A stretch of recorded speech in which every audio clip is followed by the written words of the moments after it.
해뜨려고 하면 삐삐 물려. 꼴뚜기 파래. 우리 머리를 잡으려고 그래. 그러면 침대를 밀치면서 잡기 놀이를 해요. 걔는 아예 의사 가운 입은 채로 잡혀갔잖아. 우리 퐁당퐁당 해야지 했더니 1년 차니까 당신이 다 써. 3, 4일을 못 자고 내가 기절한 거야. 그래서 아무래도 못하겠다고. 그렇게 하고 이제 인턴이 끝나갈 때쯤 야, 역시 사람이라는 게 한 번 좋으면 그 다음엔 안 좋은 거야. 레지던트 1년 차부터 나의 스케줄은 상상을 할 수 없는 스케줄이야. 서울 근교의 응급실이란 응급실은 다 갔잖아. 와. 내가 이제 인턴이 이제 2월에 끝나면 2월 28일 날 오후에 레지던트 1년 차 하는 데로 가. 거기가 인천시립병원이었어. 2월 28일 갔어. 포크레인에 흉부를 찍힌 분이 들어온 거야. 일단 저기 정맥 잡고 튜브 넣어야 돼. 근데 그 튜브를 넣을 때도 영화에서 보면은 간단하게 넣는 것 같지? 네. 아니야. 은으로 되어 있는 기역자 비스무리하게 생긴 걸 잡고 이렇게 혀하고 딱 들어. 그 다음에 잘못 넣으면 식도로 가. 딱 기도로 들어가야 돼. 그러니까 항상 넣고 난 다음에 청진기나 이런 걸로 이게 식도로 가면 꼬르륵 하거든. 빨리 빼야 돼. 그리고 기도로 가면은 가슴이 하지. 그 다음에는 원무과에 가서 방송해 주세요. 지금 4학년 금방 졸업한 애들이 올 거 아니야. 네. 인턴으로. 지금 인천시립병원 안에 있는 인턴 선생님들은 다 응급실로 모이라고. 그러면 이제 이거 빨리 안 와. 한 명 오면 이거 끼워 넣고 야 엠브백 하고 있어. 그렇지? 또 한 분은 칼싸움 해가지고 자상. 그것도 이거 끼워 넣고 이거 출혈 이거 달고 이 난리를 치고 내 맨날 연안부두 파라 했는데 이 기억이 꼴뚜기 파래. 저기 조폭이 술 마시면 오거든. 술을 마시고 오잖아? 그럼 오면 술 마실 때는 치료를 해줄 수가 없어. 여기가 피 흘려도. 그러면은 간호사 한 명하고 나하고 둘이 있단 말이야. 간호사하고 나하고 둘 다 머리가 길잖아. 그래서 우리 머리를 잡으려고 그래. 그러면 우리는 이 침대 있지, 침대. 침대를 밀치면서 잡기 놀이를 해요. 그 환자분 술 깰 때까지. 그러다가 도저히 안 되면 나랑 간호사랑 원무과로 도망을 가거든. 근데 인천시립병원 원무과에 계신 분 섭섭해요. 모른 척 하셔. 그래서 거기 있는 간호사분하고는 얼마나 정이 드는데.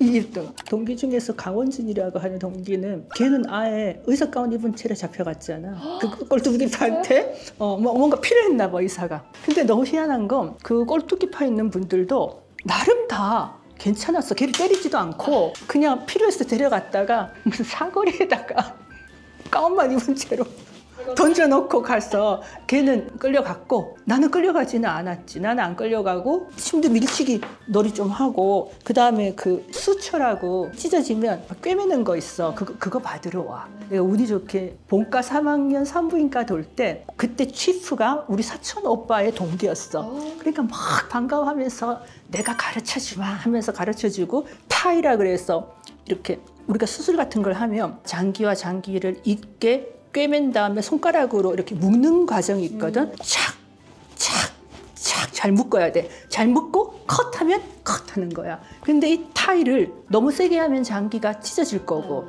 너무 약하게 하면 출혈이 되는 거잖아. 그래서 이 타이의 정도가 아주 중요하단 말이야. 그래서 나는 그때 본과 3학년 때부터 타이 하는 거 이런 거 배우고 꿰매는 거 배우니까 조폭 두목은 아주 저기가 좋았어. 태도가. 또 어떨 때는 이제 그 포장마차에서 술 마시다가 화가 나서 한 분이 다른 사람을 병을 탁 낀 다음에 경정맥을 확 그은 거야. 그러면 이제 여기가 날아가면서 이쪽 위쪽은 두개골 안으로 들어가고 이쪽은 밑으로 내려오니까 이렇게 하고 눌러서 왔는데 침대에 누이니까 침대가 이렇게 있으면 좀 밑이 패여 있잖아. 네. 거기에 피가 차올라오는 거야. 지혈 이렇게 누르고 정맥 달고 피 달고 그 다음에 누굴 부르냐 하면 술 먹고 있는 저기 외과쌤을 콜을 해. 당직이 아니니까 술 마시지. 근데 근생님이랑 그 당시에 이비인후과 쌤이랑 절친이었거든. 역시 같이도 먹고 계셔. 걔가 두 분 다 오세요.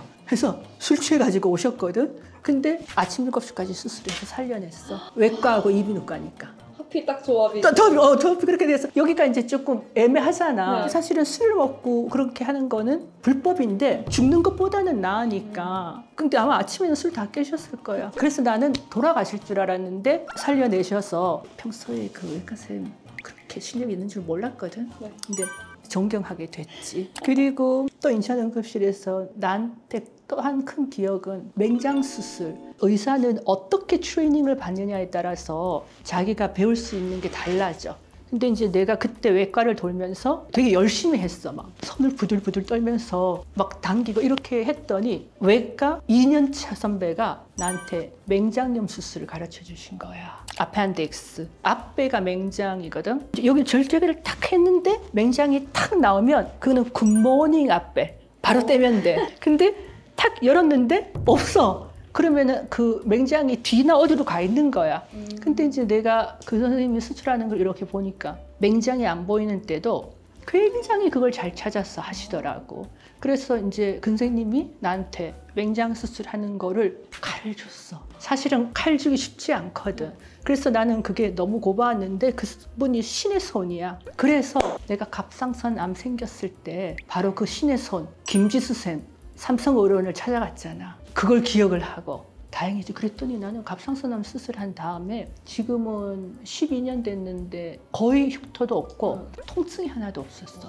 너무 신기해. 얼마나 조직을 건드리지 않았으면 통증이 없고 나는 오히려 마취약 때문에 12시간 동안 메스꺼웠지 그 외에는 통증이 없었어. 그래서 인천시립병원은 참 나한테 별별 추억을 다 남겼다. 그러나 섭섭한 건 연안부두에 이제 일요일 날 거기는 한 번 가면 한 달 정도 있지 서울 못 오거든. 일요일 날 이제 회를 먹으러 가요. 레지던트 쌤하고 과장님하고 회 뜨려고 하면 삐삐 물려. 와. 회 딱 뜨려고 하면은 삐삐. 우리 때는 삐삐 세대잖아. 삐삐 삐삐. 그래가지고 아 내가 제대로 그걸 한 적이 없고 또 하나 안 좋았던 건 인천시립병원은 의사들이 당직하는 당직실이 따로 있어. 그리고 나는 사실 공중목욕탕이라는 데를 안 가봤거든. 근데 거기는 공중목욕탕이야. 그래서 내가 그때 씻을 때 나는 막 너무 괴로웠어. 사람들 없을 때 막 씻으려고. 그런데 방은 수용소처럼 침대는 하나 있는데 방 밑에 있는 문은 다 밖으로 뚫려 있고 엄청 허술하고 지나가는 사람 발 다 보이고 막 이런 데거든. 근데 꼭 새벽 2, 3시가 되면 선생님 사망 환자 확인하러 와주세요. 그게 무슨 말이냐면 교통사고로 사망한 환자야. 차가 밟고 지나갔어. 그럼 돌아가신 거잖아. 그래도 의사가 사망 진단을 해줘야 돼. 그러면 내가 그 앰뷸런스 안에 또 들어가야 돼. 난 그게 제일 싫었어. 너무너무 힘들었고 또 하나 마음 아픈 건 화상, 필리핀 선원. 필리핀 선원들이 많은 지역이었지. 그때 응급실에서 내가 오후에 있는데 7분이 그런 분이 와서 화상 환자는 전신 화상이면 감염이 될 수 있으니까 이틀에 한 번은 반드시 드레싱하고 필요하면 매일 생리식염수로 다 이걸 씻어줘야 돼. 근데 그게 화상을 입었으니까 물까지도 닿으면 비명을 지르는 거야. 나는 그 화상 환자의 비명 소리 때문에 너무 고통스러웠어. 지금 생각하면 그건 재워줘야 되는 거야. 근데 그때는 마취제를 써서 재우는 게 더 나쁘다고 생각했던 시절이니까 좀 더 의학이 빨리 발전했었으면 그런 분이 없었겠다. 그런 생각을 하지. 그래도 인천시립병원에서의 나의 유일한 위로는 저녁에 한 10시쯤 평정이라고 해. 뭐 환자분 평정, 뭐 정맥도 다 해놓고 다 평정이 되면 그 공중목욕탕에서 서로 안 마주치려고 하고는 씻고 그리고 조그만 공간이 있어. 방이. 거기에 이제 다 모여 앉는 거야. 거기는 정수기도 없고 믹스커피도 없어. 그냥 앉아만 있는 거야.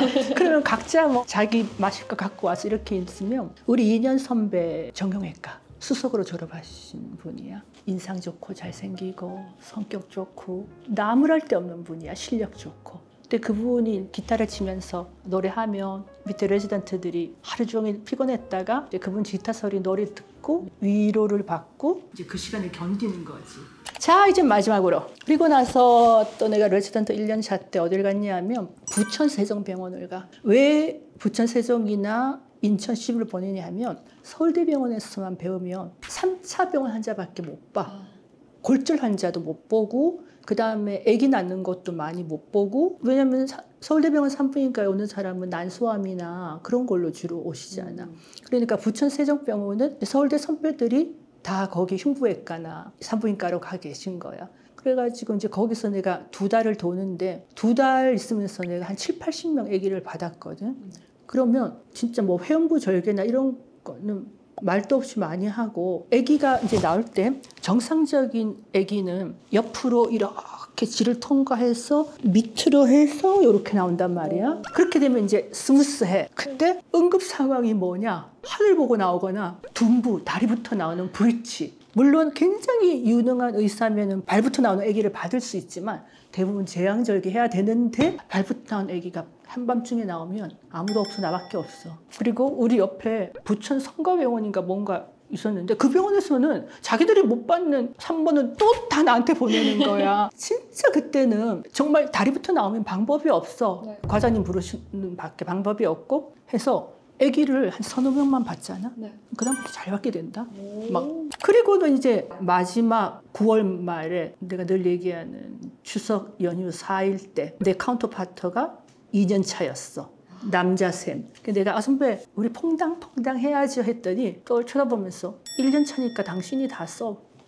근데 그때 내가 치아가 불규칙했고 그 다음에 양치를 해도 잇몸 질환이 있었고 사랑니까지 겹쳤고 그리고 낮에는 응급 제왕절개에는 어시스트 들어가야 되고 밤에 아기 받고 3, 4일을 못 자고 엘리베이터에 딱 서 있는데 엘리베이터가 올라오는데 내가 기절한 거야. 요걸 보고 함 선생님이 동치미에서 나를 비웃었어. 그렇게 기절할 만큼 일 안 시키는데 나 이해가 안 가. 아니 함 선생님 도대체 연대했어. 그럼 뭘 배웠다는 거야. 우리 때 레지던트는 그렇게 고생했고 잠도 못 자는데 그래가지고는 지금도 생각나 8호 학번 박현아 쌤 동기 눈 딱 뜨니까 걔가 베드에 싣고 가서 주사 놔주고 그랬었거든. 아, 그래서 그때는 내가 조금 넉아웃이 됐었어. 잠을 못 자는 게 고문인 거야. 그래서 의국에 전화했어. 그래서 아무래도 못 하겠다고 했는데 그때 의국 치프가 정은경 보복부 가는 그분 남편분 일단 알았다고. 근데 그 다음 스케줄 내가 의국이거든. 의국 가면 외래 환자 보는 거야. 나한테 딴 거 안 시키고 피만 계속 한 열흘 이상 뽑으라고 하더니 10월 15일 개교기념일 날 설악산에 데리고 가서 등산을 시키고 난리를 쳤어. 내가 정신부장 다시 했어. 의사 다시 했다. 그래도 나는 내가 인턴이나 레지던트를 하면서 내가 언제 이런 경험을 할 수 있을까? 그리고 온갖 응급실을 다 돌고 나니까 좀 내가 이상해진 거야. 어디 한번 붙어봐. 어디 가도 환자 나타나면 내가 먼저 뛰어가고 아무튼 비행기 안에서도 딴 의사들은 다 안 나고 숨더만 그때는 막 내가 주사도 넣을 줄 알고 뭐도 할 줄 알고 뭐도 할 줄 알고 뭐 이거 인공호흡기도 넣을 줄 알고 그러니까 야, 이거 누르는 사람만 있으면 된다 하고 그 난리를 쳤잖아. 그렇게 하고 이제 3년 차 때는 서울대병원은 거의 다 환자 보거든. 외래. 내가 잘 배울 수 있었던 건 내가 레지던트일 때는 한 년 차 위든 2년 차 위든 무조건 아래년차를 교육해야 된다는 정신이 다 있었고 그 다음에 내가 레지던트 들어갔을 때는 펠로우 전임 의사가 7분. 7분인데 다 쟁쟁한 분들이야. 뭐 말하면 알만한 쟁쟁한 분들이 딱 있어서 어마무지하게 교육을 시키고 가정의학과도 잘못됐어. 15분씩 보라고 자기들이 시켰잖아. 아무리 못 봐도 15분 봐야 된다니까 나는 그 25분, 30분, 50분 되는 거지. 그리고는 4시 반 되면 자기 환자 본 걸 그분들 앞에서 발표하고 그럴 때는 개원가 선배도 오고 미국에서 막 돌아온 젊은 교수님도 계시고 마구 혼나면서 배우는 거야. 그러면서 많이 배웠고 내가 환자 보는 걸 좋아하는구나.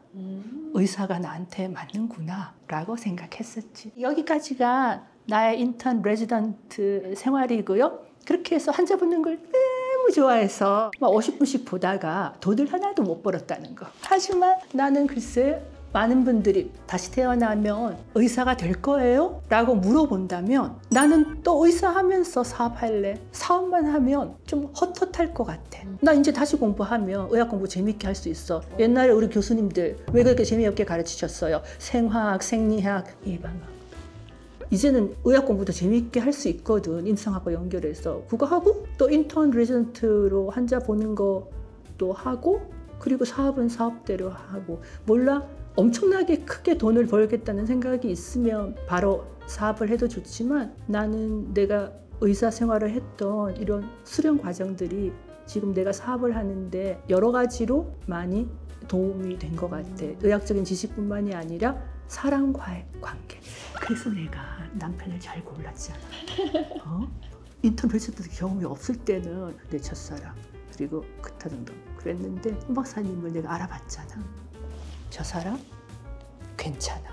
30년 만에 자폐라는 건 근데 상관없어. 힘들게 수련 과정을 겪은 여에스터는 이렇게 전문의가 되었답니다. 됐다. 나 오늘 저기 영화까지 안 해도 나 지금 한 2시간쯤 한 것 같은데 이거 2편으로도 되겠지?